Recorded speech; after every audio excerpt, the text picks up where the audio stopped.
Javier cruza el asfalto. Chiapas desde hace 20 años. Su tractocamión, el Coloso, un Kenworth azul marino, era su segundo hogar, su refugio, su compañero silente en kilómetros de soledad. Esa noche, una oscuridad densa cubría las montañas de la Sierra Madre del Sur. Solo las luces potentes de su camión rasgaban la tiniebla, creando un túnel de luz efímero ante él. Había terminado un largo viaje desde Tuxtla Gutiérrez, cargado con madera, y se dirigía hacia Tapachula, buscando un descanso que prometía el amanecer. Javier era hombre de pocas palabras, de principios inquebrantables, un hombre de familia que siempre llevaba en su mente la imagen de sus hijos y de Elena, su esposa, en Comitán. Su lealtad a don Ernesto, el dueño de Transportes del Sur, era total. Don Ernesto le había dado la mano cuando nadie más lo hizo, le había enseñado los secretos del negocio y le había confiado sus mejores máquinas. Por eso, cualquier cosa que pudiera afectar a don Ernesto también afectaba a Javier. Era un código no escrito entre ellos, una hermandad de ruta y negocio. El aire de la montaña era frío y penetrante. Se colaba por las rendijas de la cabina, a pesar del aire acondicionado de la calefacción. Era una sensación conocida, una bienvenida al terreno salvaje y aislado de Chiapas. De repente, una luz intermitente rompió la monotonía en la lejanía. Una silueta negra bloqueaba parcialmente el carril. No era un accidente de tráfico, al menos no uno común, sino algo estacionado de forma extraña. El instinto de Javier lo impulsó a considerar seguir de largo. En esas carreteras solitarias era mejor no involucrarse en problemas ajenos. Pero algo lo frenó, una corazonada, una sensación de que aquello no era un problema cualquiera. Redujo la velocidad poco a poco. El rugido de su motor disminuyó hasta un ronroneo sordo. Detuvo el Coloso a unos 100 metros. Activó las luces intermitentes de emergencia y tomó su linterna de alta potencia. El corazón le latía con fuerza, una mezcla de curiosidad y aprehensión. Bajó de la cabina, sintiendo el frío húmedo de la noche chiapaneca envolviéndolo. El sonido de los grillos y el viento entre los árboles era el único ruido audible. Visible ante él, un SUV de lujo color negro, un modelo reciente y caro, estaba detenido a un lado de la carretera, con las luces de emergencia parpadeando débilmente. Las llantas parecían estar bien, pero había algo mal con el motor. La puerta del conductor estaba abierta y una figura femenina estaba sentada en el asiento de un lado con el rostro entre sus manos. Incrédulo, Javier se acercó más. Su linterna iluminó la escena y lo que vio lo dejó petrificado. Era Isabela, la esposa de don Ernesto, impecable siempre, con su cabello castaño claro recogido y su ropa discreta pero elegante. Isabela nunca estaba en esos sitios, en esa condición. Su vestido de seda blanco estaba arrugado y tenía manchas de aceite negras en las rodillas. Su cabello se había soltado y caía desordenado sobre sus hombros. Sus manos estaban negras de grasa y sus ojos, que normalmente eran serenos y controlados, estaban llenos de pánico y tremor. «¿Qué hace aquí, doña Isabela?», preguntó Javier con voz ronca. Nunca esperó verla así, tan vulnerable, tan lejos de su mundo perfecto en Guadalajara. Ella levantó la vista. Sus ojos verdes como esmeraldas se abrieron en shock al verlo. Javier, su voz era un susurro apenas audible, como si tuviera miedo de ser escuchada por el viento o por la noche. Se veía desesperada, con un pánico real en su mirada. Por un momento, Isabela dudó. Luego su mirada se endureció y se puso de pie con dificultad. «Necesito ayuda, Javier», dijo con más firmeza. «Mi coche se ha averiado completamente y necesito llegar urgente a Tapachula. Es vital, una emergencia familiar. No hay nadie más en quien pueda confiar en este momento. Mi celular no tiene señal y los pocos autos que pasaron no pararon. Sé que es una situación inusual, pero don Ernesto está en México y no sabe nada de esto. Le ruego que me ayude». Javier evaluó la situación. La mujer de su patrón, sola y desamparada en una carretera peligrosa. Era su deber ayudarla. Su lealtad a don Ernesto se extendía a su familia. Pero también había una voz en su interior que le advertía de las implicaciones. Ayudar a la esposa del patrón en una situación tan íntima y solitaria podía ser malinterpretado, incluso peligroso. Los chismes en el ambiente del transporte se esparcían como reguero de pólvora. Pero su conciencia, la de un hombre decente, no le permitía dejarla allí. «Suba a la cabina, doña Isabela», dijo Javier, su voz más firme. «Le llevaré hasta Tapachula. Es un tramo largo y peligroso por delante, pero el Coloso no falla.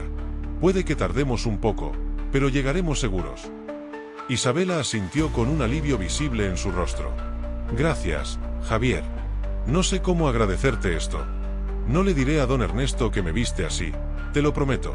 Es importante que él no sepa de esta situación. Esa última frase encendió una pequeña alarma en la mente de Javier. ¿Por qué el patrón no debía saberlo? Pero decidió no indagar. Su trabajo era conducir y ayudar. Se acercó al SV para asegurarse de que estuviera cerrado y a salvo, luego regresó al camión. Isabela ya estaba sentada en el asiento del pasajero, acomodándose con cierta dificultad en el espacio amplio de la cabina. El contraste entre su vestido de seda y el interior rudo del camión era notorio. Javier encendió el motor. El rugido del Caterpillar llenó el silencio. Puso la primera velocidad y el coloso comenzó a moverse, dejando atrás el SV averiado como un pequeño juguete olvidado en la inmensidad de la noche. El perfume de Isabela, suave y floral, llenó la cabina, mezclándose con el olor familiar del diésel y el cuero. Ella miraba por la ventana, sus manos entrelazadas en su regazo.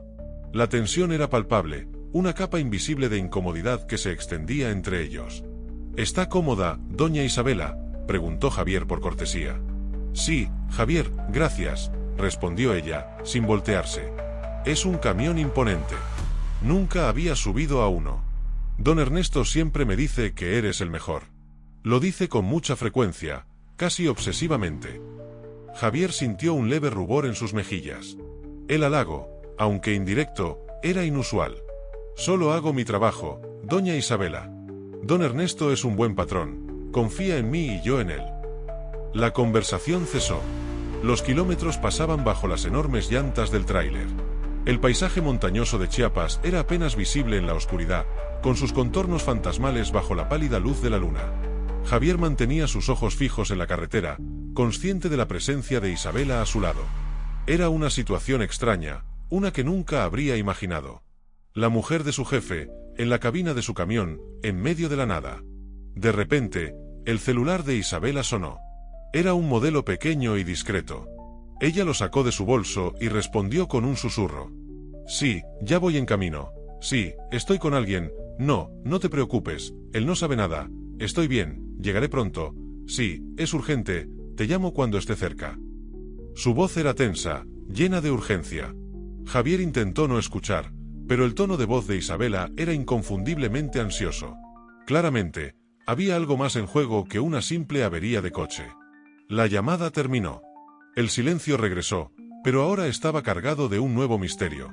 Javier sentía la curiosidad crecer en su interior, pero sabía que no era su lugar preguntar. Era un profesional. Su lealtad a don Ernesto significaba no inmiscuirse en los asuntos personales de su esposa, a menos que fuera directamente relevante para su seguridad. ¿Necesita algo más, doña Isabela?, preguntó Javier, rompiendo el silencio una vez más. Agua, quizá, o un café, si tiene. Isabela negó con la cabeza. No, estoy bien, Javier. Solo quiero llegar. Su voz era más suave ahora, con un matiz de cansancio. Miguel Ángel, perdona. Javier, eres un hombre muy discreto. Mi esposo tiene razón. Puedes confiar en ti. No como otros. La frase quedó en el aire. ¿Otros?, pensó Javier. Don Ernesto era un hombre de negocios implacable, pero justo. ¿Tendría enemigos?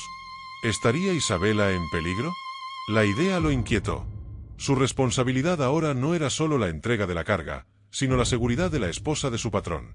La carretera comenzó a volverse más sinuosa, con curvas pronunciadas y descensos que exigían toda la concentración de Javier. La niebla comenzó a bajar de las montañas, envolviendo la carretera en un velo blanco y denso. El ambiente en la cabina se volvió más íntimo con la oscuridad y la niebla. Isabela se recostó un poco más en el asiento, con los ojos cerrados, pero no dormía. Javier podía sentir su presencia, su respiración suave. A pesar de la situación, había una extraña comodidad en ese silencio compartido. Era el tipo de compañerismo que se forjaba en la carretera, un lazo tácito entre dos personas que compartían un viaje en la oscuridad. De repente, Isabela abrió los ojos y lo miró fijamente. Javier, sé que esto es mucho pedir, pero necesito que lleguemos lo antes posible. Es una cuestión de vida o muerte para mi madre. Está muy grave y la operación no puede esperar. Mi hermano intentó llevarla, pero tuvieron un accidente menor en la ciudad y él está herido. Por eso tuve que salir sola.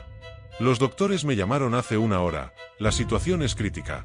Por favor, Javier, por favor, pise el acelerador. No me importa el peligro, solo llegar. Si logro que mi madre se salve, le juro que don Ernesto se enterará de su lealtad y su valía. No lo olvidaremos, Javier. Prometo que recibirá una recompensa muy generosa por su ayuda. La urgencia en su voz era real, palpable. No había insinuación, no había juego. Solo la desesperación de una hija. La mención de una recompensa, sin embargo, hizo que Javier frunciera el ceño. Él no hacía su trabajo por dinero extra. Lo hacía por lealtad y por humanidad. Doña Isabela, no tiene que ofrecerme nada, dijo Javier, manteniendo la voz firme. Hago esto porque es lo correcto. Su madre es importante y entiendo la urgencia. Iré tan rápido como sea seguro en estas condiciones. El coloso es poderoso, pero la seguridad es lo primero, siempre. Don Ernesto lo sabe. No arriesgaré su vida ni la mía por imprudencia. Confíe en que haré todo lo posible para llevarla lo antes posible. Isabela lo miró, y por primera vez, Javier vio una expresión de genuino respeto en sus ojos. No era la mujer inalcanzable del patio de la empresa, ni la misteriosa figura de la carretera. Era simplemente una mujer asustada y desesperada por salvar a su madre. Asintió, bajando la mirada. Tienes razón, Javier. Perdón. La desesperación a veces me hace decir tonterías. Confío en usted. El resto del viaje transcurrió en un silencio más relajado. Javier concentró toda su atención en la carretera, navegando por las curvas traicioneras de la Sierra Madre, a través de la densa niebla que ahora comenzaba a disiparse con las primeras luces del amanecer. El coloso ronroneaba fielmente, devorando kilómetros. Javier sintió una profunda satisfacción al saber que estaba haciendo lo correcto, sin ceder a la tentación de la recompensa o al miedo a las implicaciones. Alrededor de las 6 de la mañana, las luces de Tapachula aparecieron en el horizonte. La ciudad se desperezaba lentamente, los primeros coches comenzaban a llenar las calles. Javier dirigió el coloso directamente al Hospital Central, un edificio grande y moderno en las afueras de la ciudad. Estacionó el camión en un área designada para vehículos grandes, apagó el motor y el silencio, esta vez, fue liberador. Hemos llegado, doña Isabela, dijo Javier, su voz cansada pero satisfecha. Isabela volteó hacia él, sus ojos ya no llenos de pánico, sino de una inmensa gratitud. Gracias, Javier. De verdad, no sé cómo pagarte esto. Has salvado a mi madre. Nunca olvidaré lo que hiciste por mí. Isabela abrió la puerta de la cabina y bajó con prisa. Se volteó una vez más hacia Javier, su rostro una mezcla de alivio y agotamiento. Don Ernesto sabrá esto, Javier. Te lo prometo. Él valorará tu lealtad más de lo que puedes imaginar. Con eso, corrió hacia la entrada del hospital, desapareciendo entre las puertas de cristal. Javier se quedó un momento en la cabina, respirando hondo. El olor de Chiapas, el diésel y el perfume de Isabela aún persistían. Había enfrentado una prueba, no de tentación romántica, sino de integridad, de lealtad a su patrón y a sus propios valores. No había cedido a la presión, ni a la tentación de una recompensa. Había hecho lo correcto, simplemente. Salió del camión, estirándose, sintiendo el sol naciente en su rostro. La carretera lo había llevado por una curva inesperada, pero había mantenido el volante firme. La lealtad no era solo un concepto, era una acción, una decisión tomada en la soledad de la cabina, bajo la mirada silenciosa de las montañas. Javier sabía que su palabra y su honor valían más que cualquier promesa de dinero. Caminó hacia la parte trasera del camión, revisando los neumáticos, la carga. El coloso, fiel y robusto, esperaba su próxima misión. Pensó en Elena y sus hijos en Comitán. Les contaría la historia, pero omitiría ciertos detalles para no preocupar a Elena. Les diría que había ayudado a una mujer en apuros, que había hecho lo correcto. Mientras el sol subía más alto en el cielo de Chiapas, Javier sintió una profunda paz. La carretera de la vida tenía sus curvas peligrosas, sus neblinas inesperadas, sus pruebas silenciosas. Pero un hombre de verdad, un camionero de verdad, no se medía por la velocidad, ni por la carga, ni por la distancia. Se medía por la entereza de su espíritu, por la firmeza de sus principios, por la tranquilidad de su conciencia. Él era Javier, un camionero.